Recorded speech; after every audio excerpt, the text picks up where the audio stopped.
Oke, kuliahnya saya rekam.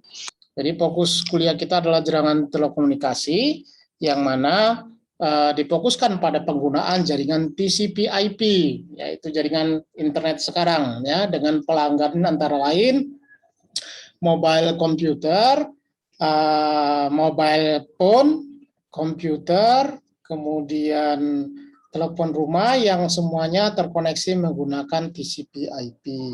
Tidak tertutup juga untuk sensor-sensor, ya.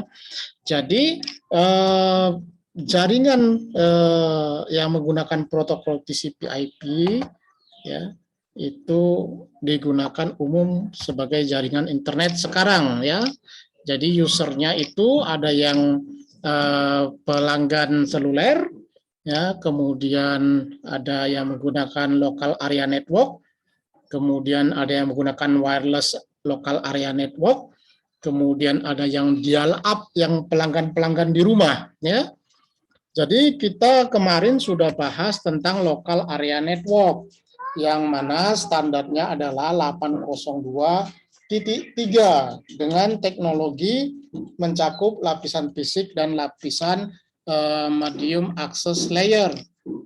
Di lapisan fisik kita ada LAN yang menggunakan teknologi 10BST, yaitu kecepatannya 10 Mbps dengan kode baseband dan kabel twisted pair. Ada yang menggunakan 100 Mbps kecepatannya, ada yang 1000. Jadi ada Ethernet, Fast Ethernet, dan Gigabit Ethernet. Di mana di sini kita pelajari untuk fisiknya kabel dari telepon, dari switching ke perangkat komputer menggunakan kabel straight through, ya, straight, ya, kabel straight, ya, kabel yang 1 ke 1, 2 ke 2, 8 ke 8, ya, dan yang lain. Kemudian posisi router untuk berhubungan dengan jaringan internet itu juga terhubung dengan switch. Kemudian di medium access layer kita mempelajari ada link layer dan multiple access. Link layer itu bagaimana frame, ya, pembentukan frame, pengalamatan, termasuk MAC address alamatnya. Kemudian frame-nya ada frame check sequence, bagaimana error codingnya, ya.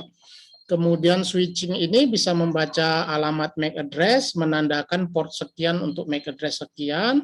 Switch bekerja, dia menerima paket, kemudian memforwardkan ke port yang berhubungan dengan MAC address yang dituju. Karena switch bisa membaca MAC address, dia disebut dengan perangkat level 2, ya, level MAC layer, ya. Kalau fisik itu perangkatnya hub, cuma tahu tegangan saja meneruskan sinyal. Ya, kalau MAC ini sudah bisa membaca medium access layer address. Ya, kemudian bagaimana cara mengaksesnya supaya tidak tabrakan, dia menggunakan protokol CSMA/CD, yaitu dicek dulu sinyalnya. Kalau memang menganggur, dia akan mengirimkan. Kalau ada tabrakan, tapi kalau menggunakan switch itu kalau hub, ya, kalau switch dia mungkin lebih cepat, ya. Kemudian itu tentang local area network. Termasuk di fisiknya itu ada konektor RJ45, ya. Kemudian kita juga sudah mempelajari wireless LAN yang mengcover teknologi fisik dan MAC, ya. Biasanya wireless LAN access point sebagai device infrastrukturnya, ya, dihubungkan dengan internet melalui router menggunakan jaringan Ethernet 802.3 biasanya. Sementara 802.11 adalah standar untuk wireless LAN. Ada fisik dan medium access. Kalau fisiknya ada 802.11, A, B, G, dan seterusnya. Ada AC, ada C, ada X, macam-macam standar yang sekarang. Tapi yang umum di laptop kita A, B, G. Di mana untuk standar fisiknya modulasinya berbeda, alokasi frekuensinya berbeda untuk masing-masing standar A, B, G ini. Kemudian untuk medium access-nya, teknologi yang keduanya adalah teknologi link, bagaimana dia connect ke ujung, ya, bagaimana frame-nya, bagaimana koreksi kesalahannya. Kemudian ada yang namanya multiple access, bagaimana akses rame-ramenya, dia menggunakan CSMA/CA. Kalau di LAN itu dengan collision detection karena bisa dideteksi tegangan. Kalau di sini collision avoidance, mencegah tabrakan, yaitu dengan mengirimkan clear to send dulu. Kalau ada balasan, request to send dulu. Kalau ada balasan, berarti dia diizinkan dan yang lain tidak, ya. Itu untuk mencegah tabrakan. Kemarin sudah kita bahas sedikit banyak mengenai wireless LAN. Sekarang kita akan beralih ke user yang ini menggunakan dial up, ya. Nanti ke depan kita menggunakan seluler. Yang dial up ini, adik-adik di off-kan dulu semua mikrofonnya. Ya, kalau apa fokus ya, fokus kuliah ya, jangan mengerjakan yang lain-lain. Nanti daripada nyesal ngulang lagi tahun depan. Ya. Jadi kalau dial up menggunakan saluran telepon itu yang umum sudah dilakukan, termasuk sekarang ya. Sekarang, tapi melibatkan teknologi yang advance, yaitu menggunakan serat optik. Jadi di rumah saya pakai IndiHome ya. Kalau dulu kira-kira seperti ini, modem ya, saluran telepon di rumah, kemudian diberi modem. Kalau kita point to point, misalnya saya di sini, kemudian kalian di Jakarta, kita berdua mau pakai komputer kirim data, misalnya saya pakai fax, Anda pakai fax. Kita tinggal sisipkan modem, jadi bisa komunikasi langsung. Atau kalau kita ke operator, misalnya ke waktu itu pakai Telkomnet instan, mereka punya router yang menghubungkan jaringan internet melalui mereka. Jadi dial up ini ke modemnya langsung, routernya harus support modemnya. Jadi perkembangan modem, apa itu modem? Modulasi, demodulasi. Jadi modulasi itu adalah menumpangkan sinyal 0101 ke kanal suara, ya, ke kanal suara. Jadi menumpangkan 0101 ke kanal suara. Oke, baik, kita lanjutkan. Jadi modem itu menumpangkan sinyal 0101 untuk internet ya melalui kanal suara. Kanal suara itu kalau di telepon kanalnya sangat sempit ya. Jadi hanya 300 sampai 3400 Hertz yang bisa lewat. Ibaratnya kalau kita mendengarkan musik melalui telepon suaranya jelek karena dia bandwidth-nya sangat terbatas. Maka untuk menitipkan 0101 melalui kabel telepon, dia menggunakan modulasi, misalnya menggunakan FSK, frekuensi shifting, di mana 0 itu menggunakan frekuensi 1, 1 itu menggunakan frekuensi 2. Ada juga menggunakan ASK yang lebih buruk kualitasnya, yaitu amplitude shifting. Misalnya dia menggunakan sama-sama frekuensi F1, cuma untuk 0 dia amplitudenya 2 volt, untuk 1 misalnya amplitudenya 4 volt misalnya. Jadi bedanya amplitudo. Ada yang menggunakan pergeseran pasa, phase shifting, phase. Misalnya 0 itu pasanya 90 derajat berubah, 1 pasanya 180 derajat berubah. Jadi sinyalnya yang diubah. Jadi karakteristik 3 ini frekuensi, amplitudo, dan pasa itu yang paling sering. MSK itu adalah kombinasi dari ASK dengan PSK ya. Jadi MSK minimum shifting itu bisa amplitudenya yang diubah dengan pasanya yang diubah. Jadi ada modulasi-modulasi yang kapasitasnya jauh lebih tinggi. Jadi berdasarkan modulasi yang digunakan, kemudian alokasi frekuensi yang digunakan, modem yang digunakan di sini berubah dari waktu ke waktu ya. Ada yang modem yang dulu dasar dia P.21 300 bps saja, ganti-gantian. Kalau half duplex ya, half duplex itu ganti-gantian seperti handy talkie, half duplex. Dua arahnya itu ganti-gantian.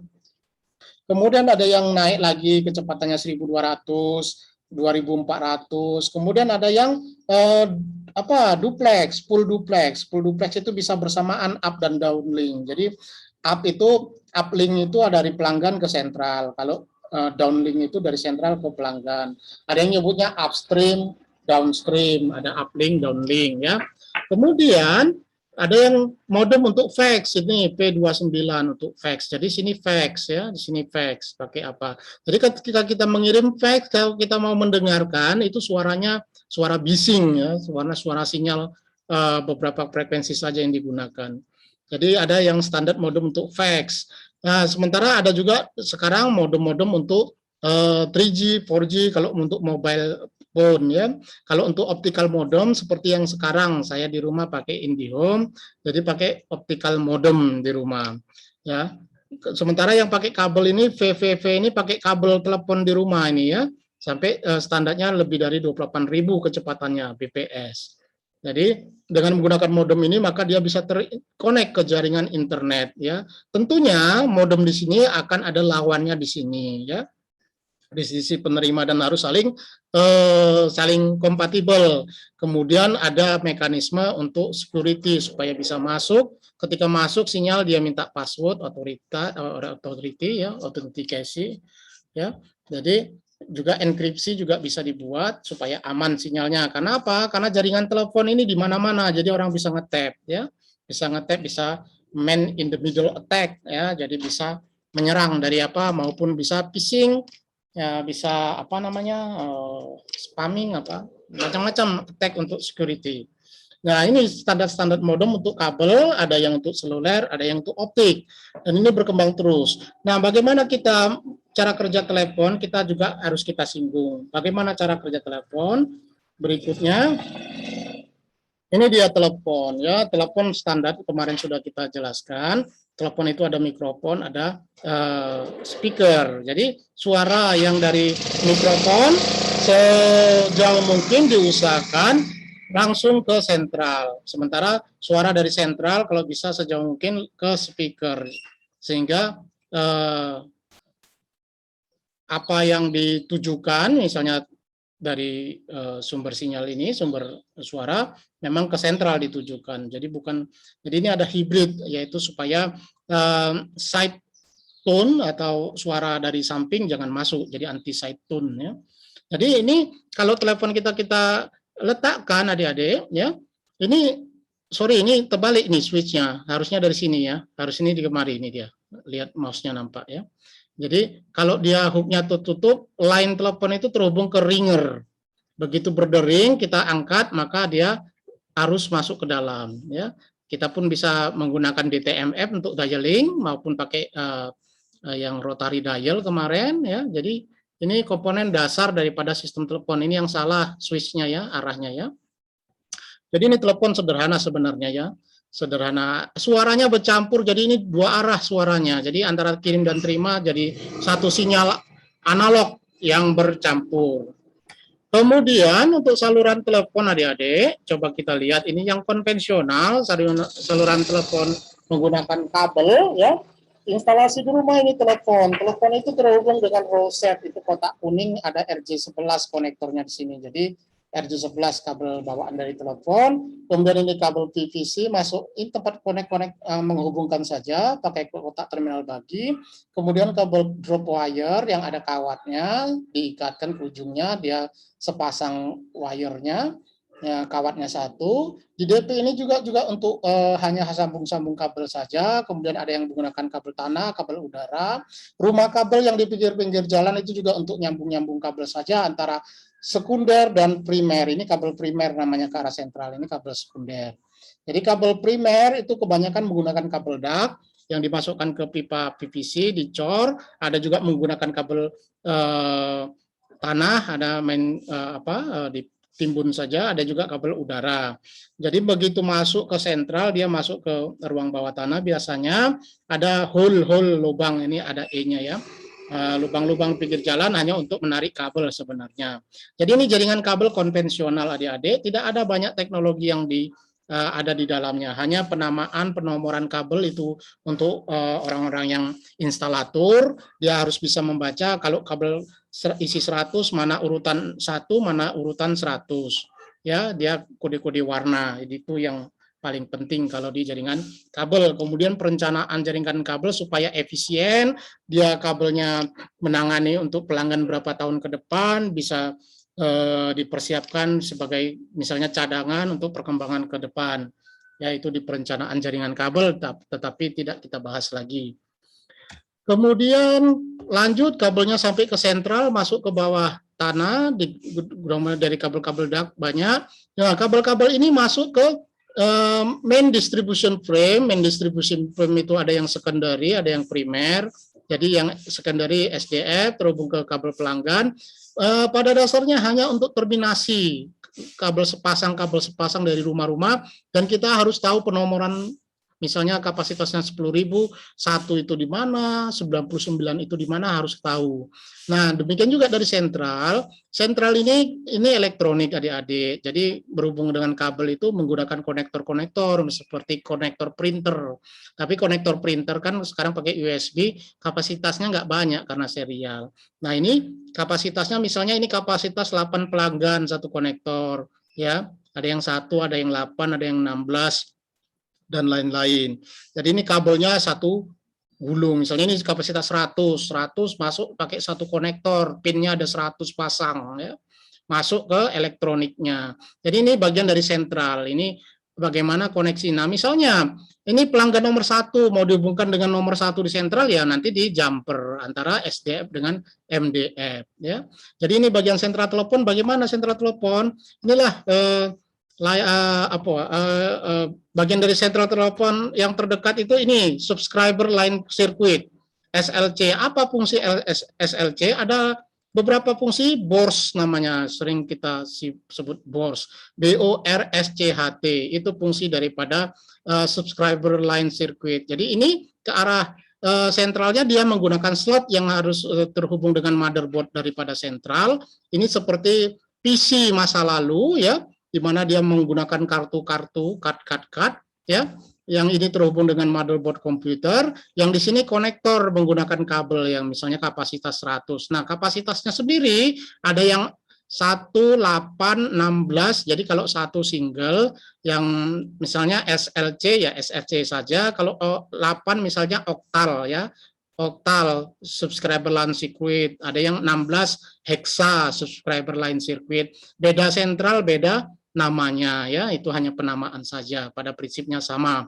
Jadi fungsi yang diberikan oleh kartu subscriber line circuit ini yang pertama baterai mensupport 48 volt. Jadi dari sisi pelanggan, semua pelanggan disuplai baterainya dari sentral telepon.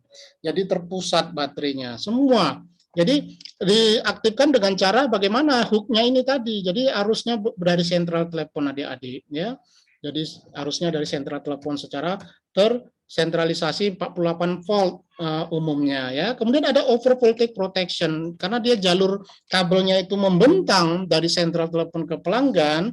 Kadang kondisi alam misalnya petir halilintar bisa menginduksikan tegangan lebih yang menyebabkan apa? Telepon di rumah maupun modul di sentral rusak.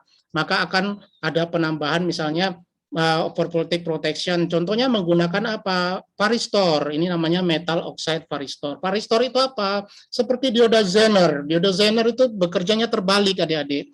Jadi kalau dioda Zenernya nilainya ini kan 2 dioda Zener yang saling dihadapkan, itu namanya varistor. Kalau Zener ini 100 volt yang mengalir pun drop tegangan di sini hanya tegangan Zenernya, misalnya tegangan Zenernya 5 volt saja. Walaupun ini 100 volt arusnya lewat, tapi di sini tegangannya tetap kecil. Misalnya ini kita menggunakan metal oxide varistor dengan ukuran 40 volt misalnya. Berapapun yang mengalir, arusnya mengalir, tegangan di sini tetap 40 volt. Itu salah satu penggunaan daripada anti petir, ya. Kadang di sini ada groundingnya juga kadang, ya, macam-macam untuk anti petir. Kemudian untuk ringing itu bagaimana? Ringing, sorry ini tulisannya salah. Ringing untuk membangkitkan tegangan 50 sampai 120 volt AC, ya, untuk membunyikan telepon yang dipanggil, ya. Kalau mau coba berapa tegangannya, ya kalau masih ada telepon rumah coba pegang salurannya, kemudian bel teleponnya, bisa diukur atau bisa dirasakan. Kemudian untuk signaling misalnya kita angkat telepon itu namanya dialing tone. Kita menekan tombol itu namanya DTMF. Ya, ketika di sana lawan bicara berdering kita dapat ringback tone, ya. Kemudian kalau sentralnya atau tujuannya sibuk kita dapat busy tone. Kemudian ada modul coding. Coding apa? Mengubah analog menjadi digital. Jadi suara kita itu diubah menjadi digital. Coba lihat ini modulnya, ini SLC. Suara 2 arah dalam bentuk analog itu dipisahkan dengan hibrid, kemudian didigitalisasi dengan coding, maka 0101 keluar dari atas. Ini bagian atas 0101 keluar, kemudian yang diterima juga 0101 diubah menjadi analog, kemudian dicampurkan.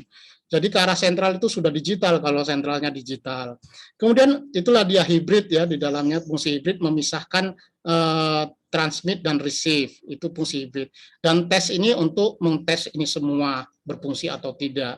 Jadi modul SLC itu ada fungsi BORS ya. Kemudian ini sentral bekerja. Jadi untuk ke pelanggan itu nama modulnya subscriber line interface card ya. Subscriber line interface circuit juga bisa SLIC. Kemudian untuk sisi ke sentral lain itu namanya trunk. Kemudian ada modul kontrol dan modul switching. Modul switching ini dipelajari mata kuliah sendiri, yaitu teknik penyambungan adik-adik. Ada modul signaling juga. Bagaimana sentral bekerja? Mari kita lihat di sini. Kita menggunakan switch 3x3. Ini dia sistem switchingnya. Ada input inlet, ya, ada output atau outlet. Ya. Jadi ini kalian pelajari lebih detail di teknik penyambungan untuk orang telekomunikasi. Untuk yang lain tidak perlu. Ya. Apa fungsinya belajar teknik penyambungan, bagaimana kita mendapat jumlah switch yang seminimal mungkin. Jadi inlet dari switch ini ada 1, 2, 3, outletnya ada 1, 2, 3. Misalnya satu akan berhubungan 2, switch ini, switch nomor 4 ini yang bekerja. Misalnya nomor 2 akan berhubungan dengan nomor 3, switch yang nomor 5 yang bekerja. Ya, kemudian apa? 1 ke 2 ke 1, switch nomor 2 yang bekerja. Nanti jadi ada inlet, ada outlet. Kemudian coba lihat ini ada 2 telepon ya, karena inletnya 3, 2 untuk telepon, 1 untuk terang. Ini terang untuk ke sentral lain. Coba kita lihat. Dari telepon yang pertama itu disupport sama SLC, subscriber line card, ada transmit, ada receive. Jadi suaranya itu dipisahkan di SLC, ada fungsi hibrid tadi, kemudian diubah menjadi digital. Mana yang kirim di TX, masuk ke inlet. Sementara RX masuk dari outlet. Coba lihat ini nomor 1 ke telepon 1 inletnya. Outletnya ke telepon 1 juga masuk sebagai sinyal yang diterima. Coba kita lihat inlet 2 ya. Jadi telepon kedua masuk, suaranya masuk ke inlet 2 ya. Outletnya ini outletnya masuk ke telepon 2. Nah, bagian terang kita lihat bagian terang. Suara dari telepon lain di sentral lain masuk melalui inlet ketiga. Kemudian suara yang masuk mau dikirim keluar dari inlet outlet ketiga. Nah, ini ke sentral lain. Mari kita lihat kalau misalnya telepon ini mengangkat telepon, kemudian terhubung, kemudian angka yang ditekannya itu diterima oleh controller, maka controller akan memerintahkan switch tertentu untuk menutup. Misalnya dia menekan angka 2, maka dia akan berhubungan dengan telepon nomor 2, controller memeriksa untuk menghubungkan switch ke nomor 4.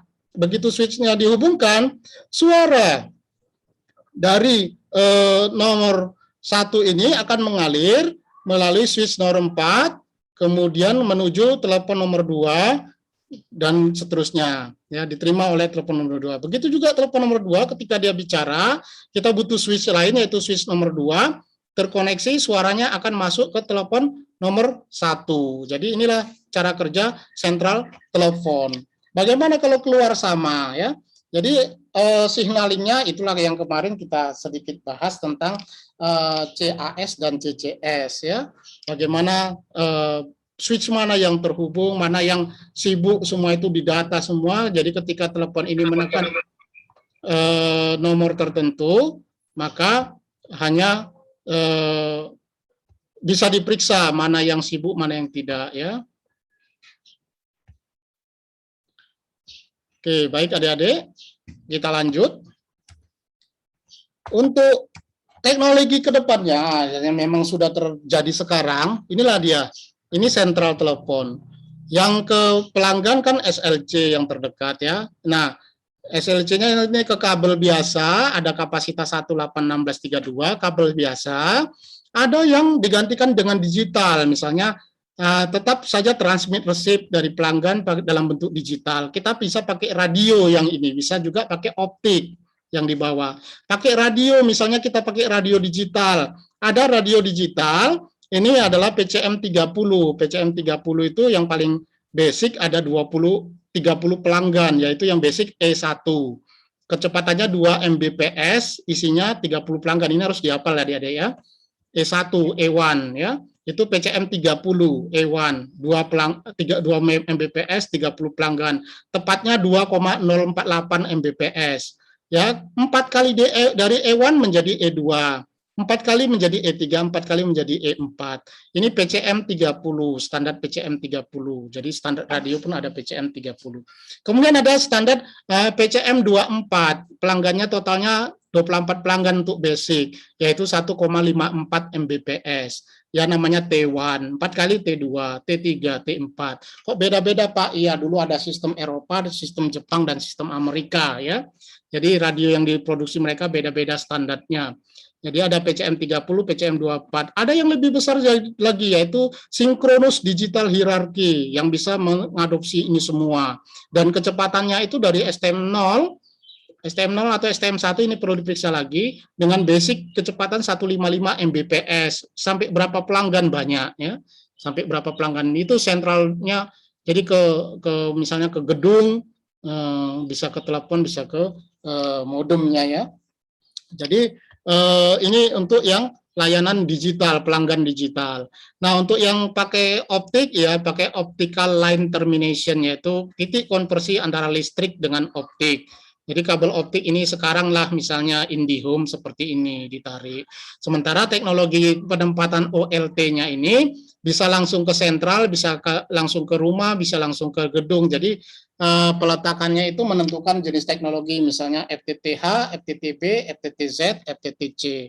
Jadi inilah adalah jaringan akses. Jadi adik-adik untuk hari ini fokusnya itu sebetulnya memahami bagaimana sentral telepon bekerja. Oke, demikian sampai di sini. Silakan kalau ada yang mau ditanyakan. Recordingnya saya stop.